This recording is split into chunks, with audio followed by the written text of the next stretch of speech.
Boa tarde, senhoras e senhores, a todos os profissionais de saúde envolvidos no 4º Fórum Nacional sobre o Câncer. Boa tarde aos grupos de pacientes, proteção aos pacientes, aos representantes também das empresas privadas que tanto colaboram e contribuem para o desenvolvimento de novos tratamentos ao câncer. Realmente é uma doença difícil, uma doença que todos ficam muito sensibilizados, mas é uma doença que não é o fim do mundo. Pelo contrário, é uma doença em que nós observamos uma grande incidência do câncer nos países mais desenvolvidos que conseguiram enfrentar e resolver outros problemas importantes de saúde pública e, com isso, eles geraram a maior causa do câncer, que foi a senilidade. Quanto mais envelhecemos, maior o risco de passarmos por casos de câncer.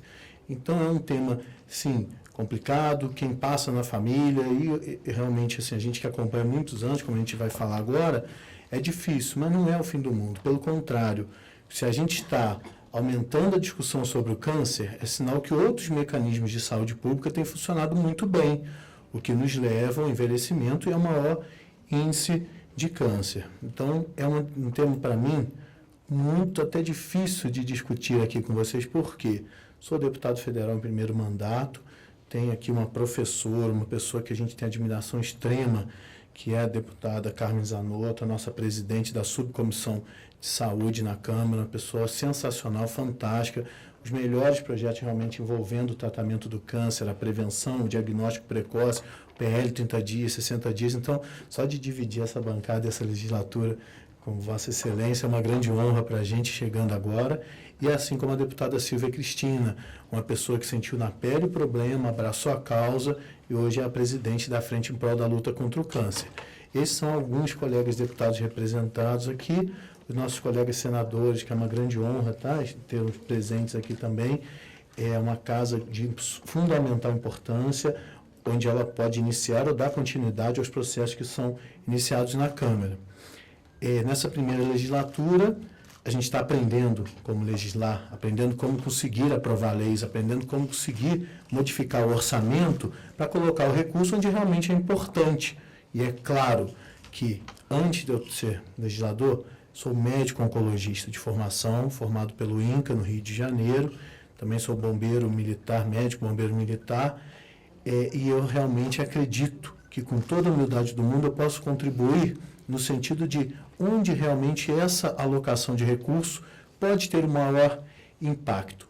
E é isso que a gente vai falar aqui, vocês me perdoem de alongar, mas é difícil, porque a minha vida está aqui hoje, né? Assim, tudo que eu fiz foi atuar na área da luta contra o câncer, e agora, como parlamentar, a gente sente que a responsabilidade aumentou 10 vezes. Então, eu vou falar um pouco, né, sobre a questão qual que é a função da frente parlamentar em prol da luta contra o câncer, em como que ela pode estar atuando. Essa frente eu sou vice-presidente também, a convite da deputada Silvia Cristina, e a gente precisa focar algumas prioridades em relação a políticas públicas. Tá? A prioridade principal da luta contra o câncer deve ser a prevenção. Nós entendemos e admiramos as novas tecnologias, os novos tratamentos, mas o ideal é que tenhamos o mínimo de casos possíveis ou que esses casos aconteçam na idade já avançada. Então, na prevenção, é importantíssimo a capacitação das equipes de unidade básica de saúde.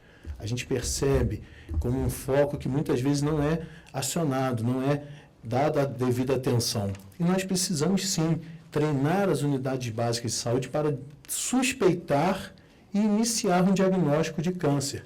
Porque é muito comum nós observarmos as pessoas que estão 6 meses rodando unidades básicas, e às vezes a pessoa nem pensa, olha, isso pode ser um câncer. Trata a pneumonia 3 vezes, gente, né? É difícil ter 3 pneumonias seguidas. Então, assim, a gente precisa levar essa cultura que o câncer é a segunda doença que mais mata no Brasil. É uma doença que, quando você engloba todos os casos de câncer, é uma doença comum. Essa doença precisa ser pensada na unidade básica de saúde. Então, é um grande foco que a gente consiga, trabalhando junto com o Ministério da Saúde, capacitar as equipes de unidade básica para pensarem no câncer e, além de pensar no câncer, terem totalmente medular, totalmente formada, a prevenção, os protocolos de prevenção do câncer de mama, qual a idade que o paciente faz mamografia, se ela é grupo de risco, se ela não é grupo de risco, quando fazer o preventivo e outras opções de prevenção que funcionam muito bem, mas ainda não estão no calendário nacional por questão de custos. E quais que são essas prevenções, né, principais? Como a gente já falou, o câncer de mama, que a gente tem esse drama da redução do número de mamografias, colocado muito bem aqui pela deputada Carmen Zanotto, que realmente a gente precisa até se organizar melhor para lutar muito contra isso, que é um absurdo. O Outubro Rosa, a gente ter que assumir uma vergonha nacional que o número de mamografias caiu. Isso realmente é grave, é coisa séria que a gente precisa modificar. Em relação ao preventivo do câncer de colo uterino, vem melhorando muito, nossos números, felizmente, estão diminuindo do número de câncer de colo uterino, associado ainda à vacina do HPV, que também é fundamental, e continuar incentivando. Uma das nossas grandes bandeiras e lutas é pela prevenção do câncer de intestino grosso, o câncer de cólon, um câncer que a gente sabe que tem um custo um pouco maior na prevenção, mas é a prevenção que mais salva a vida estatisticamente quando ela é bem realizada. Uma colonoscopia bem indicada retira um pólipo que poderia se tornar um câncer 5, 10 anos depois, e esse realmente acaba gerando uma economia para o sistema absurda, de você não precisar abrir uma barriga, fazer quimioterapia e tudo mais. Então, essas são as bandeiras principais na área da prevenção, e a gente tem que falar muito aí de coisas boas também, da luta contra o tabagismo. Nós recebemos esse ano, a Organização Mundial de Saúde honrou o Brasil em apresentar o seu relatório sobre o controle mundial do tabagismo no Rio de Janeiro, com a presença do ministro Henrique Mandetta, o nosso ministro da Saúde, porque o Brasil foi o primeiro país que conseguiu cumprir todos os critérios de controle de tabagismo recomendados pela OMS. E com isso a gente está tendo uma redução significativa, talvez uma das maiores reduções do mundo sobre o tabagismo, o que é excelente. E aí eu parabenizo aos deputados das gestões anteriores também por realizarem as mudanças da legislação e trazerem normas que facilitaram essa caminhada para a luta contra o câncer, contra o tabagismo no Brasil, que está sendo muito eficaz. O que é muito bom, porque são tipos de câncer difíceis de tratamento, caros e que sacrificam, que judiam muito um câncer de cabeça e pescoço. As pessoas que já tiveram algum acesso, seja um familiar ou seja na área que trabalha, sabem o que é o sofrimento de um paciente. Mas essa luta tem que continuar. Nós ainda temos cerca de 12 milhões de fumantes no Brasil, que é um número altíssimo. Então é um foco que a gente precisa, não pode achar que está bom. Se a gente conseguiu, vamos ver o próximo passo, uma nova meta, e vamos buscar essa nova meta. Assim como a luta contra a obesidade. O Brasil mudou muito de padrão. A gente realmente ainda tem momentos em determinados locais no país que a gente tem a luta contra a fome. Mas hoje a gente tem a obesidade como um problema muito maior que a fome. Então a obesidade a gente sabe também que é um fator que precisa ser combatido. Vou tentar acelerar um pouquinho mais, vocês me desculpem, mas realmente em relação ao tratamento, né? Se a gente não conseguir prevenir o tratamento, a cirurgia oncológica, a maior dificuldade que nós observamos, que precisa ser trabalhada, está sendo muito bem trabalhada na Câmara, é o acesso ao paciente em tempo rápido para cumprir a lei dos 60 dias, tão bem colocada, e esse processo passa pela tabela SUS. Todos sabem da dificuldade da nossa tabela, que não é reajustada há 20 anos, mas temos também na Câmara um grupo de discussão da tabela SUS, coordenado pelo Dr. Luizinho, que tem tentado fazer o melhor trabalho possível, mesmo diante da nossa crise aí, que tanto assola o país. E a gente observa novas tecnologias na cirurgia que não são contempladas, como, por exemplo, a videolaparoscopia, que hoje é um procedimento relativamente comum na luta contra o câncer, e o Brasil não tem na sua tabela SUS nenhum tipo de previsão sobre isso, e também vale a pena ser discutido. Em relação à radioterapia, o maior problema é o acesso. Como a gente falou, eu participei de um processo de instalação do aparelho de radioterapia num programa do Ministério da Saúde. Foi uma luta de 6 anos e só foi possível com a ajuda da população que se envolveu. Ou seja, o programa sozinho não consegue atender. Se os hospitais não tiverem outras formas, esse programa não vai andar. Então, nós precisamos aqui ajudar a buscar novas formas. A quimioterapia, a gente fica muito satisfeito porque de tempos em tempos nós temos um grande avanço no tratamento quimioterápico. E os imunoterápicos, principalmente, e outras classes de imunobiológicos, fizeram esse grande tratamento. Sim, a gente chegou a avaliar estudos com até aumento de 10 meses de sobrevida, que isso podem acreditar, no câncer é muito. No câncer, quando a gente consegue alcançar 3 meses de sobrevida global, a gente já fica satisfeito e a gente consegue dar mais qualidade de vida a um paciente que não conseguiu alcançar a cura. E hoje a gente já tem novas drogas passando desse tempo. Porém, nós temos a grande dificuldade, que é o custo. Sabemos disso, entendemos o custo, sabemos como é caro o processo de desenvolvimento de um medicamento, como é caro depois esse medicamento poder passar, e a gente vai ouvir aqui a Anvisa, pelos processos para poder ser colocado esse medicamento na prática no país, mas a gente precisa lidar com essa situação. E a gente observa, junto com o Ministério da Saúde, algumas opções. Eu tive agora recentemente, até agradeço a Frente Parlamentar em prol da luta contra o câncer no Congresso Europeu, da ESMO, de Oncologia. E essa pauta de políticas públicas foi extensamente tratada todos os dias.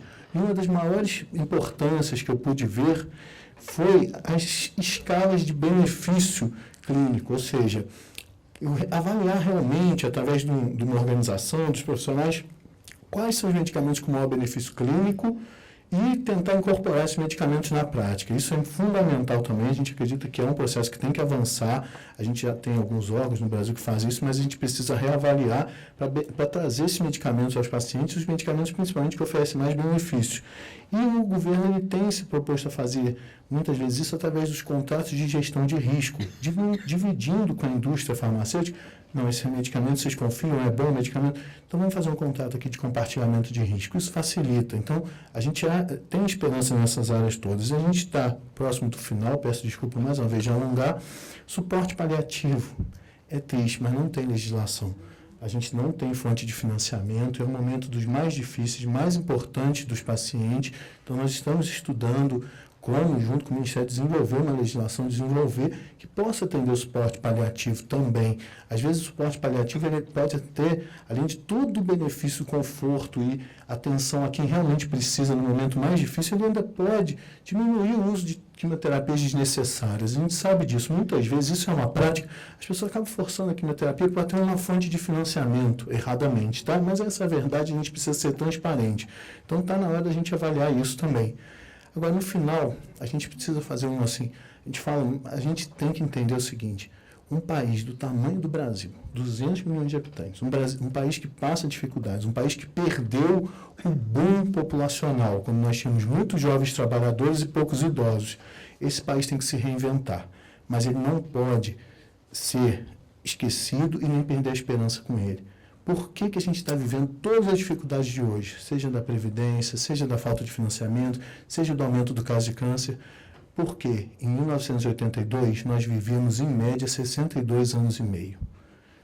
Em 88, com todas as dificuldades, a Constituição foi feita. A saúde, direito de todos e dever do Estado, que com todas as críticas, ela é cumprida para a maioria da população. E hoje nós vivemos 76 anos. Hoje, quando você tem uma França que vive em torno de 80, nós estamos 76. E 2050, nós vamos passar a sobrevida da França. Então, eu sei que é difícil as pessoas ouvirem isso e perceberem isso. Mas se tem uma área que, com todas as dificuldades, o Brasil caminha bem, é a saúde.